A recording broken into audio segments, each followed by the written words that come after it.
ကောင်းလိုက်တာ MBA အမှသူကဘွဲယူတဲ့ပုံလေးတက်လာအဲ့စာရေးချိန်ရဲ့တော့မဟုတ် မဟုတ်ဘူးမဟုတ် surprise လေးလာလောက်တာပါရှင်နောက်ပြန်ဘယ်လိုတိုင်းလေးရောဗာစီစီရှိနေမှာ ဘာလဲဖေးရမှာတမျက်စီးသွားလဲဖို့အစီအစဉ်ရှိကောင်းလိုက်တာ MBA အမှသူကဘွဲယူတဲ့ပုံလေးတက်လာတာ Facebook မှာ My Day မှာ Novotel Hotel မှာ မင်္ဂလာပါညီမတို့ကတာမွေကိုရောက်နေတာပါရှင်ဒီ31ရက်နေ့ကနေပြီးတော့ပေါ့နော်73ရက်နေ့အတွင်းမှာအကြောင်းအပ်တဲ့သူတွေထဲမှာ surprise gift ဒါကန်ထူးတဲ့အမကိုလက်ဆောင်လေးလာပေးတာပါရှင်ကဲဘယ်သူဖြစ်မလဲဆိုတော့လိုက်ကြည့်ကြရအောင်နော်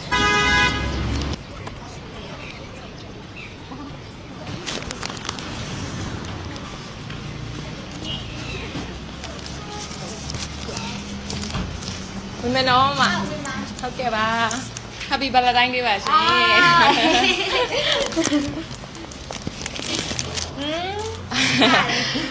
ပထမဆုံးကန်နှုတ်ရှင်လေးပါဟုတ်31ရက်နေ့ကနေပြီးတော့73ရက်နေ့အတွင်းမှာအတက်ကျောင်းသူကျောင်းသားတွေကမ surprise ကန်နှုတ်ရှင်လေးပါရှင်ဟုတ်တယ်အဲကြောင့်လက်ဆောင်လေးလာပေးရပါဟုတ်တယ်မဟုတ်ကဲ့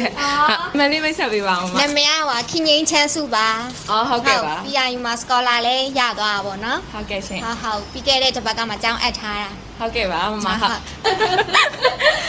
အမအလုပ်ကအမဟိုလေ FN9 Channel အမကန် insurance company မှာ assistant account manager finance department ပေါ့အဲ့မှာလုပ်တာဟိုတစ်နှစ်ပြည့်တော့မယ်မတ်ဆိုတစ်နှစ်ပြည့်ဟုတ်ကဲ့ရှင်ဟုတ်နောက်ပြန်ဘယ်လိုတိုင်းလေးရောဗာစီစီရှိနေမှာဘာလဲဖေးရမှာတမျက်စီးသွားလဲဖို့အစီအစဉ်ရှိကောင်းလိုက်တာ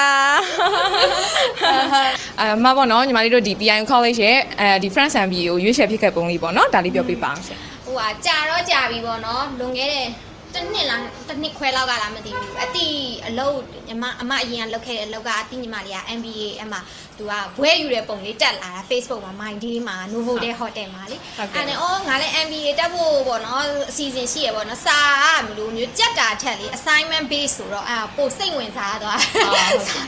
အတက်ကကြီးပြီဆိုတော့မွေးရစာရင်ချိနိုင်တော့အဲ့ဒါနဲ့ तू ကပြဟုတ်တယ်မှာ assignment ပုံမှန်တင်ရုံဒီလိုမျိုးပေါ့ thesis ရေးရုံနဲ့ပေါ့နော်2နှစ်တော့အချိန်ပေးရမယ်ပေါ့အဲ့ညီမလေးကနေပြီးတော့ तू ရှင်းပြခဲ့တာအခုတော့ तू ကမလေးရှားမှာလုပ်နေပြီဒီကအဲ့ MD ကရတဲ့ MBA ပွဲနေတယ်ဟုတ်လားဟုတ်ကဲ့ပါသူ့ကိုကြည့်ပြီးတော့ MBA လက်ကွာတက်ဖို့စိတ်ကူးရှိရနေရွေးချယ်ဖြစ်သွားတာဟုတ်ကဲ့ပါဟုတ်ကဲ့ဟုတ်မနေ့ပြန် Valentine Day အတွက်ပေါ့နော်စူတောင်းစကားလေးပြောပြပါအောင်ရှင်